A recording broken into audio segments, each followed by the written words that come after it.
महत्वपूर्ण सिद्धांत है जिस पर जोली ने अपने कई अध्ययनों को सम्मिलित कर परिभाषित किया और समझाया।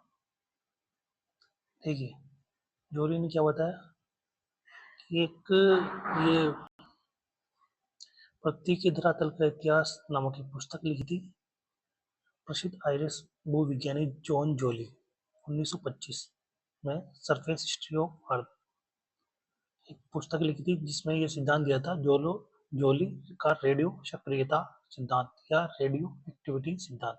इसको तापीय चक्र सिद्धांत भी कहते हैं या पृथ्वी का धरातलीय इतिहास कहते हैं। मुख्य विचार क्या था? पृथ्वी के आंतरिक भाग में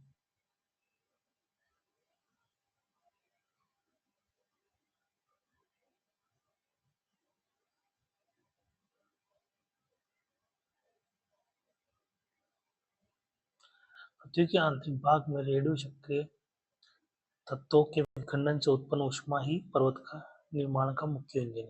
यानी कि पृथ्वी की आंतरिक संरचना में रेडियोएक्टिव पदार्थ है, उनसे में नाभिक के विखंडन क्रिया होती है, उससे ऊष्मा का उत्सर्जन होता है, उसी ऊष्मा से पर्वतों का निर्माण होता है।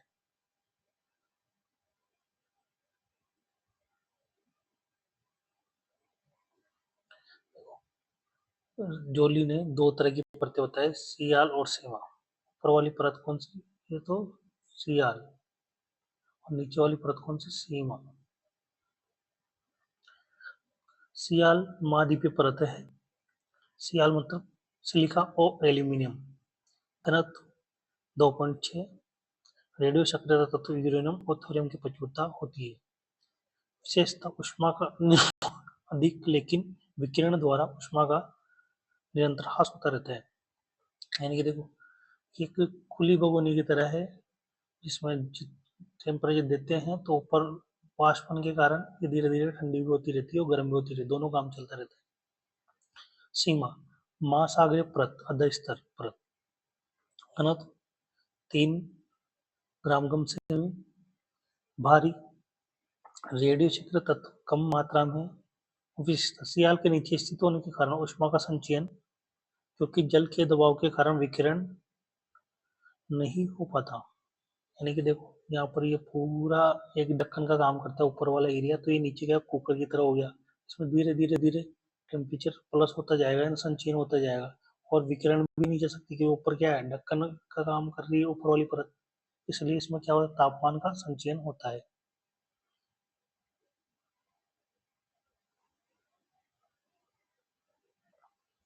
इसके सिद्धांत की मान्यता, ऊष्मा का असंतुलन, महाद्वीपों से ऊष्मा का विकिरण होता है परंतु महासागरों के नीचे ऊष्मा कैद हो जाती है। यानी ऊष्मा में असंतुलन होता है जिसके कारण ऊपर से तो क्या विकिरण द्वारा बाहर निकल जाती है, मगर इस ढक्कन के कारण नीचे की ऊष्मा है जो प्लस होती जाती है, यानी बढ़ती जाती है, संचय होती जाती है। तापमान व गहराई, जोली की गणना के अनुसार 30 किलोमीटर की गहराई पर तापमान 1050 डिग्री सेल्सियस हो जाता है। कितना टाइम तापमान हो जाता है? 30 किलोमीटर की गहराई पे 1050 डिग्री सेल्सियस। सियाल की मोटाई अधिकतम 30 किलोमीटर मानी गई है। बेसाल्ट का गलनांक, सीमा का गलनांक 1150 डिग्री सेल्सियस है। क्रिटिकल बिंदु, इसने क्रिटिकल बिंदु बताया जब संचित ऊष्मा के कारण सीमा का तापमान 1050 से बढ़कर 1150 डिग्री सेल्सियस हो जाता है तो अधः स्तर पिघलने लगता है। यानी कि ये जो अपनी नीचे की सीमा परत है वो क्या है, मेल्ट होने लग जाएगी, पिघलने लग जाएगी अत्यधिक तापमान के कारण।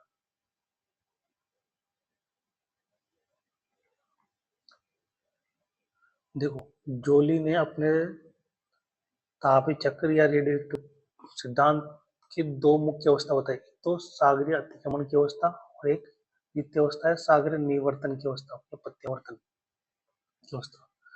तो तापमान 100 डिग्री सेल्सियस तापमान बढ़ने पर यदि सीमा के पिघलने में 3 करोड़ 30 लाख से 5 करोड़ 60 लाख वर्ष का समय लगता है, इसे शांत काल या क्विंस काल कहते हैं।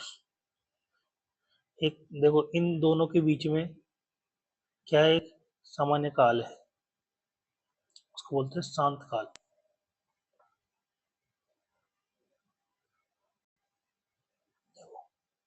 प्रक्रिया। सबसे पहले क्या होता है, सागरीय अत्यंगम करने के लिए क्या होता है, ताप संचयन होता है। जैसे जैसे देखो ये नीचे की परत है, इसमें ताप प्लस होता जाएगा, ये मेल्ट हो जाएगी, इसका घनत्व कम हो जाएगा, तो ऊपर वाली परत है इसमें आके डूब जाएगी, और इससे क्या होगा, दोनों तरफ अतिक्रमण हो जाएगा। देखो, ताप संचय रेडियो सक्रिय तत्वों से उत्पन्न ऊष्मा महासागरों के नीचे संचित होती रहती है। सीमा का पिघलना, यानी तापमान 1150 डिग्री सेल्सियस पहुंचने पर सीमा तरल अवस्था में आ जाती है, और सीमा अगर तरल अवस्था में आ जाती है तो उसका आयतन में वृद्धि होगी। आयतन में वृद्धि, पृथ्वी का आयतन त्रिज्या और परिधि पर बढ़ जाता है, जिससे महाद्वीपों का दशान यानी अवतलन होने लग जाता है, और घनत्व कम होने के कारण बारिशियाल महाद्वीप तरल सीमा के नीचे धंसने लगती है। अतिक्रमण, सागर अतिक्रमण, महासागर का जल स्तर ऊपर उठता है और महाद्वीपों के किनारों पर फैल जाता है। देखो ये दोनों, इसमें सिंपल सा प्रोसेस है। देखो एक परत ऊपर है, एक परत नीचे है, इसका घनत्व कम था, इसका ज्यादा था, और जैसे जैसे इसमें टेम्परेचर बढ़ता जाता है तो ये क्या फैलती है तो इसका घनत्व क्या होगा, कम, और इसका घनत्व कम होगा तो ये क्या इसमें डूबेगी, और ये इसमें डूबेगी तो ये दोनों तरफ से क्या है, महासागर जो स्थित है वो इस महाद्वीप को डुबो देंगे, यहाँ पर क्या होगा, सागरीय अतिक्रमण हो जाएगा।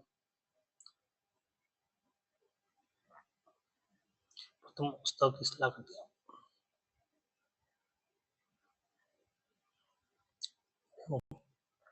क्या क्या सलाह करते हैं, भू संगति का निर्माण, सागरीय अतिक्रमण के कारण महाद्वीपों के किनारे पर उथले सागर बनते हैं।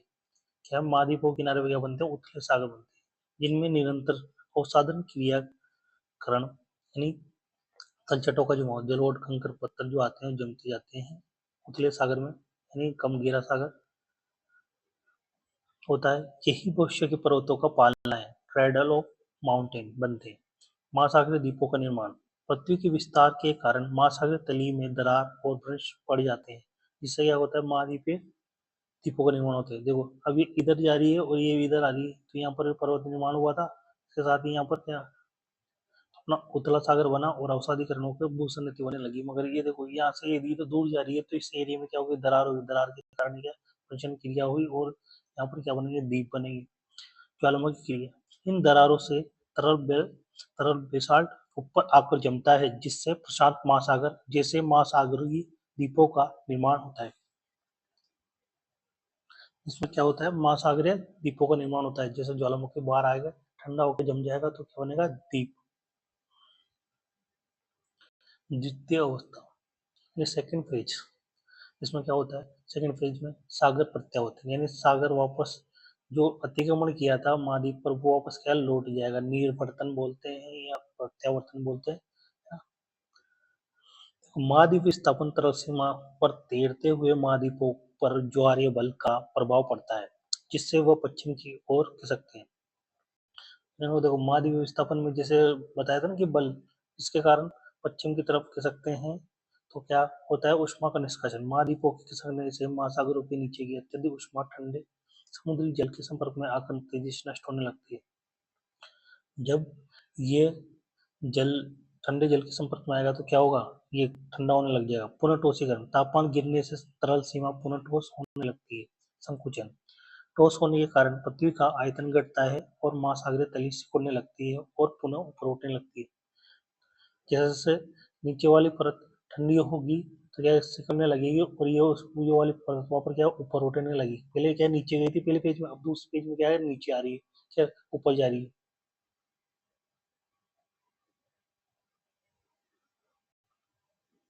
ये देखो द्वितीय पर्वतीकरण, क्षैतिज संपीड़न, महासागरीय तली के सिकुड़न से महाद्वीपों के किनारे पर अत्यधिक दबाव पड़ता है, यानी कि महासागरीय तली अगर सिकुड़ती है ना, यहाँ से नीचे की तरफ जो वापस जो पहले मेल्ट होकर फैल गई थी वापस सिकुड़ के ठंडी हो रही है, पहले गर्म होकर फैल गई थी तो ठंडी होकर वापस सिकुड़ रही है, तो उससे क्या महाद्वीपों के किनारों पर क्या पड़ता है, दबाव पड़ता है। और अवसादों का वलन, भूसन्नति में जमा अवसाद दबकर मुड़कर वलित पर्वत का रूप ले लेते हैं। जैसे पहले ये इतनी चौड़ी थी फिर सिकुड़ी तो ऐसे ऐसे हो गई, तो ये जो वलन हुआ है ये क्या किसका रूप ले रहा है, वलित पर्वतों का। ऊर्ध्वाधर स्थान, सीमा के ठोस होने की प्रक्रिया में उत्पन्न ऊर्ध्वाधर बल इन पर्वतों को अत्यधिक ऊंचाई पर धकेलता है। और ऊर्ध्वाधर उत्थापन क्यों होता है? क्योंकि इसका जब घनत्व कम हो जाता है तो ये वापस ऊपर उठने लगती है। ये जो ऊपर उठा पार्ट है, ये वलन को और ज्यादा ऊपर उठा देता है। इससे क्या होता है? वहां पर्वत निर्माण होता है। उदाहरण रॉकीज और एंडीज पर्वतों का निर्माण इसी प्रक्रिया का परिणाम है। कौन जोली का रेडियो एक्टिव पदार्थ कौन से पर्वतों की व्याख्या करता है? रॉकीज, जो उत्तरी अमेरिका में, एंडीज दक्षिणी अमेरिका में। मूल कथन, जोली का मूल कथन, जोली ने क्या कहा था? देखो, the greatest mountain must face the greatest oceanic bed, यानी सबसे विशाल पर्वतों का सबसे मुख सबसे विशाल महासागरीय तल की ओर होना चाहिए। यानी प्रमाण, उत्तरी और दक्षिणी अमेरिका के पश्चिमी तट पर कोकीज और एंडीज पर्वतमालाएं सीधे दुनिया के सबसे बड़े महासागर प्रशांत महासागर का सामना करती है। यानी कि मुख किधर होना चाहिए? एक कथन तो इन्होंने दिया कि भाई जो भी ये है अपना पर्वतमाला, इनका मुख किधर होना चाहिए? बड़े महासागर की तरफ। और ये बड़ा महासागर कहाँ है? यहाँ पर प्रशांत महासागर। ठीक है, ये अपनी नॉर्थ अमेरिका, साउथ अमेरिका यानी दक्षिण America. Mountain building occurs in cyclic manner alternated by period of क्यूकेन्स, यानी पर्वत निर्माण एक चक्रीय प्रक्रिया है जिसके बीच में शांत काल आता है। पर्वत निर्माण के दो कालखंड के मध्य एक लंबा शांत समय होता है। सिद्धांत की आलोचना, आलोचना, सियाल की मोटाई पर विवाद। जोली ने सियाल की मोटाई 30 किलोमीटर मानी और इसका तापमान 1050 डिग्री सेल्सियस माना, जबकि जेफरीज ने क्या हुआ? महाद्वीप परत की मोटाई 16 किलोमीटर से अधिक नहीं है। कितनी? ये इसने 30 बताई जोली ने, जबकि जेफरीज ने बताई 16।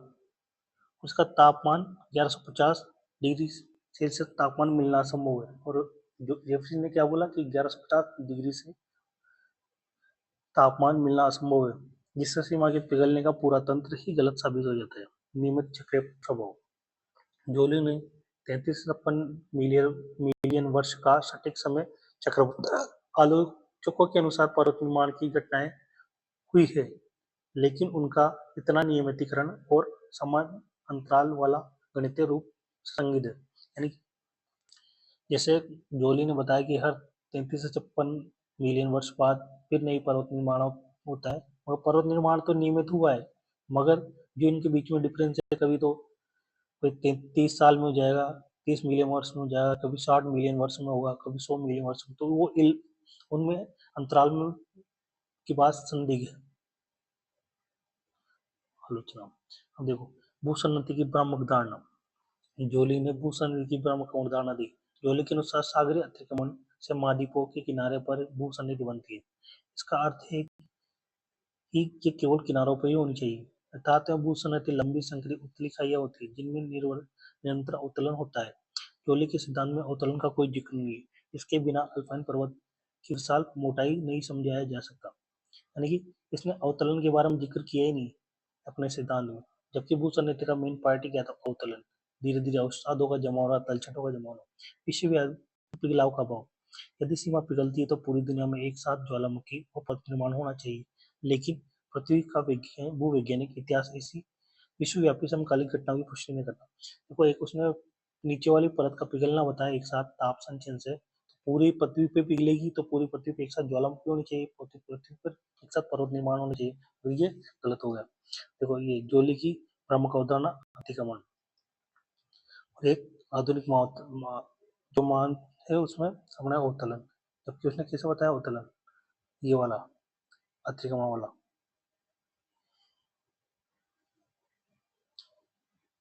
वर्तमान में जोली का सिद्धांत 1925 में आया था अपना जोली का, फिर 1928 में आया अर्थवर्म्स का, 1962 में आया था ये, 1962 में प्लेट वर्किंग सिद्धांत। सही ऊर्जा स्रोतों की पहचान, राइट पावर ऑफ सोर्स। भले ही जोली की आंतरिक प्रक्रिया गलत थी, यानी कि जो उसने पर्वत निर्माण की जो प्रक्रिया बताई वो गलत है, लेकिन उन्होंने ये बिल्कुल सही पहचाना कि पृथ्वी के अंदर रेडियो सक्रिय ऊष्मा ही है जो भूगर्भीय गतियों का प्राथमिक इंजन है। यानी जो उन्होंने पृथ्वी के अंदर जो रेडियो सक्रिय पदार्थ बताया वो एकदम सही बताया। आर्थर होम्स का आधार, जोली की रेडियो सक्रियता के विचारों ने ही आर्थर होम्स को तापीय संवहन तरंग सिद्धांत का आधार प्रदान किया। जो होम्स ने तापीय संवहन तरंग सिद्धांत किसके आधार पर दिया था? जोली के रेडियो एक्टिव पदार्थों की आधार पर प्लेट वर्तनी का मार्ग प्रस्तुत किया। संकुचन और विस्तार की इस अवधारणा ने 1960 के दशक के आधुनिक प्लेट टेक्टोनिक के लिए एक वैचारिक मंच तैयार किया। जो देखो जोली ने सबसे बड़ा कार्य क्या था? रेडियो एक्टिव पदार्थ ताप संचयन से गति बताना, इसकी प्रक्रिया क्या है? गलत पर्वत निर्माण की, मगर इसके सिद्धांत ने पृथ्वी की आंतरिक संरचना को आधार बनाकर एक ऐसा तथ्य दिया जो आगे जाकर आर्थर होम्स ने यूज लिया, फिर इसने यूज किया प्लेट उसमें सागर नितल प्रसरण, उसके बाद अपने प्लेट वर्तनी सिद्धांत का मुख्य आधार बना। जिसका पर्वत निर्माण का ऊष्मीय देखो शक्ति द पावर, रेडियो सक्रिय तत्व यूरेनियम और थोरियम का विखंडन पृथ्वी के आंतरिक ऊष्मा चक्र को चलाता है। जो पृथ्वी के अंदर रेडियो सक्रिय पदार्थ है वो यूरेनियम और थोरियम, उसी से हमारा पृथ्वी का ऊष्मा चक्र चलता है।